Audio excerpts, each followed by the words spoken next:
Greetings once again, my friends, and live from Retro Central after a bit of a layoff. My name is Peter, and this is finally a new episode of Consolation. As always, I thank you very much for taking the time to check out my work today. I really do appreciate it. I also want to send a special thank you to everyone who's subscribed to the YouTube channel, who's been checking out my work despite the layoff. Been a lot of things going on behind the scenes, but I'm happy to finally be back in front of the camera, sharing my thoughts and memories with all of you. So hey, check out the GXTV. Finally, after a couple of years of talking about how much I wanted to get a Wii back in my library, finally the wish has been granted. I finally made some things happen, and I have a Wii once again.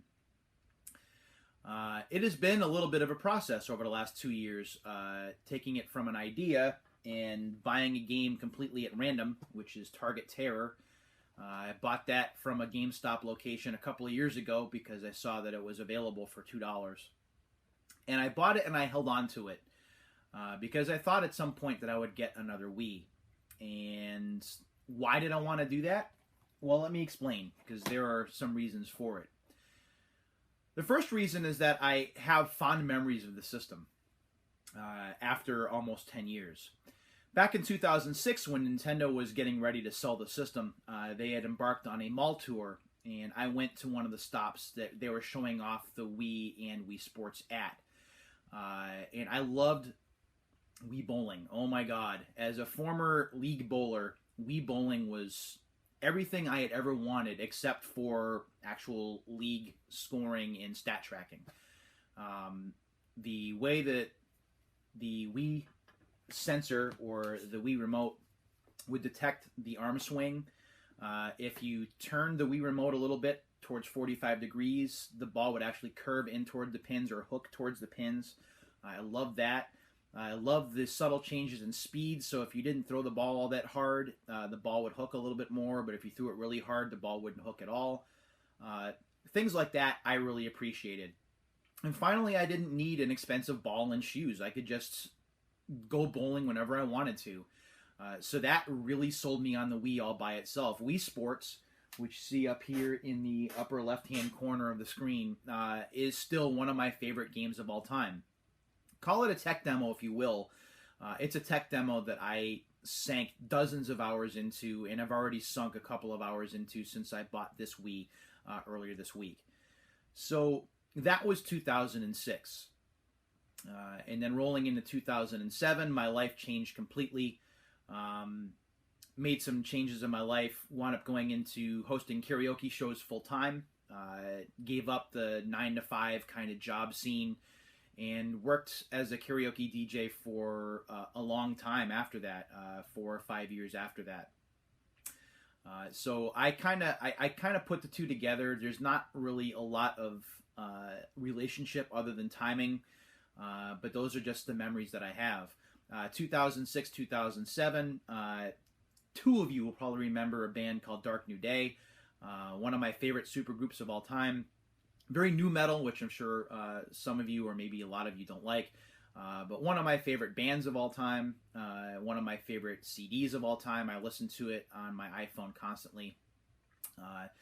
So I loved the music of the time. I was a different person at the time in terms of hosting karaoke shows, so life was really going great at that time. And from a video game consumer standpoint, the Wii was really the last new system that I bought that I didn't have a sense of cynicism for.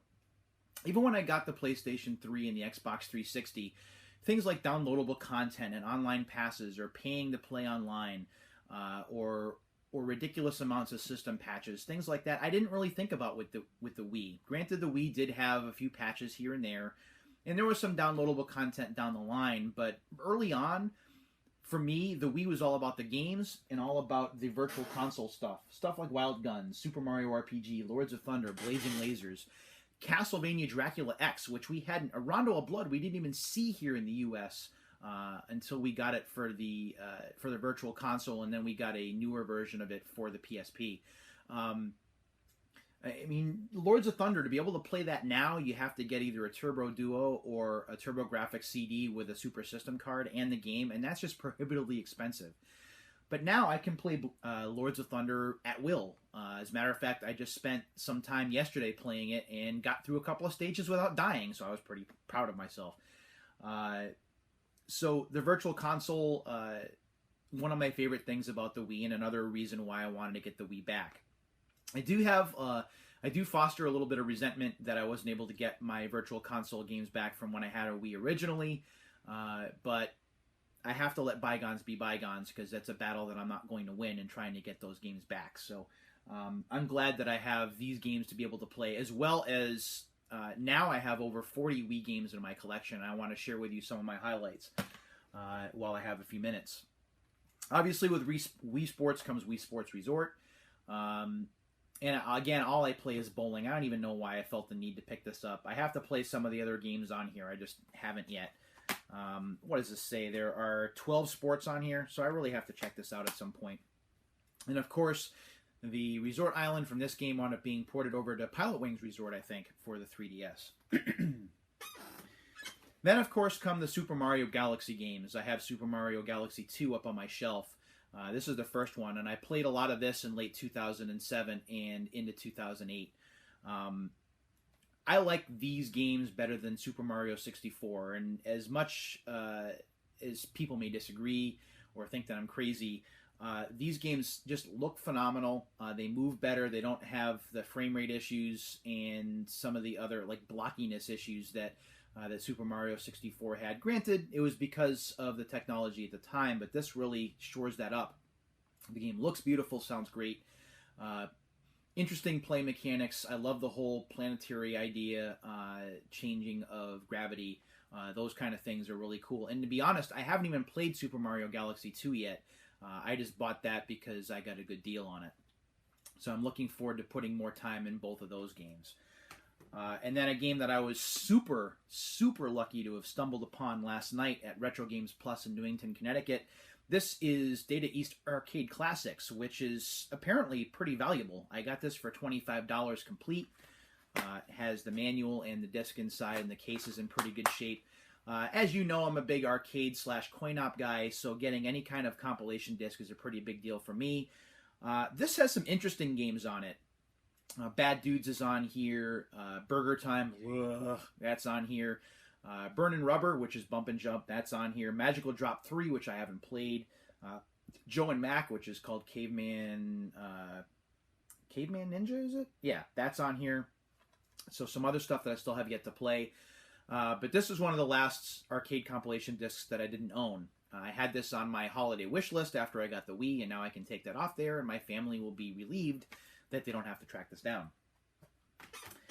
And then come the light gun games. Oh boy, the Wii had a lot of light gun games and shooting gallery games, and these are by far some of my favorite games to play, even though I'm not very good at them.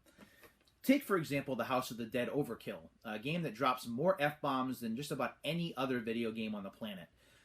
It does that on purpose. It's a stylistic decision, and that's okay by me. I played a little bit of this when I first had the Wii, but I really didn't spend a lot of time with it because I was more multitasking and more into the Xbox 360 and the PS3 at the time. But now that I'm really on board with the Wii and giving it a fair shake again, I'm looking forward to playing this again and hopefully playing it all the way through if my skill is good enough. Speaking of light gun games, although this isn't per se a light gun game, but Dead Space Extraction, which is a prequel to the Dead Space games, never played this, so I'm looking forward to giving this a chance. And I know that there are some really cool features in here, so I'm looking forward to playing that for the first time. And then, of course, as I showed at the top, Target Terror. Now I can play it. Now I can see what the Game Informer guys and their replay team tried out for themselves. The only thing I have to get is a second Wii remote, so I can play with two guns and dual wield. But Target Terror is another one of those. I also picked up Ghost Squad, House of the Dead 2 and 3 Return. The two Resident Evil Chronicles games, Umbrella and Darkside. So I have a lot of light gun games with which I can mess around with. And I even found this for $2. This is Excitebots Trick Racing, which I've heard is really good. Folks like Metal Jesus Rocks, who have talked about this game being a hidden gem. I'm like, all right, well, I'll try this for $2. I have not tried it yet, but I will be sure to talk about it on Twitter when I do. All told, I have about 40 Wii games right now, not including the games for Virtual Console that I have. It's a pretty good start, and it runs less money than it would run if I was to buy a new Wii U. So I'm grateful to have another system with a full library of games that I can either put together that I have now or that I can go and look for with money being tight. The Wii, along with the PlayStation 2, and believe it or not, the Xbox 360, are great for collectors and great for building libraries because the games are just so ridiculously cheap. You can find games for very little money for all of those consoles. And I'm looking forward to doing some hunting around for the Wii and seeing what other games that I can find for it. The Wii is a fantastic system. In retrospect, while I think I might have given up on it because I thought that Nintendo was done with it, I think I probably should have held on to it the first time. I've always enjoyed the Wii Sports games. I had a good library of games, but I think that happened with other systems that I had in the past, with the NES, with the original PlayStation, with the Dreamcast even, another system that I'm hoping to replace someday. Systems that I foolishly parted with for stupid reasons that now, later in my life, when I recognize the value of these systems and the games for them, I don't look to make the same mistake twice. Games that I can appreciate and that I can play at will. And that's really the reason that I picked up the Wii, is that I missed it, that I wanted to play the games for it, to give it an honest shake without the other distractions of working in video game media and focusing on other systems and worrying about other things that were going on in my life at the time. I'm now just having fun with the system, and that's really what I think the Wii is about, is having fun. Granted, some of the shovelware may be taking having fun to a different level, but I think the Wii is an underrated system, and I'm certainly glad to have it once again in my retro library. As always, I thank you very much for taking the time to check out this episode of Consolation. You'll have to forgive the froggy voice. I'm looking forward to making more videos in the future, and I will be doing another one next week. Until that time comes, my friends, thank you very much for watching Consolation. Happy holidays, and take care.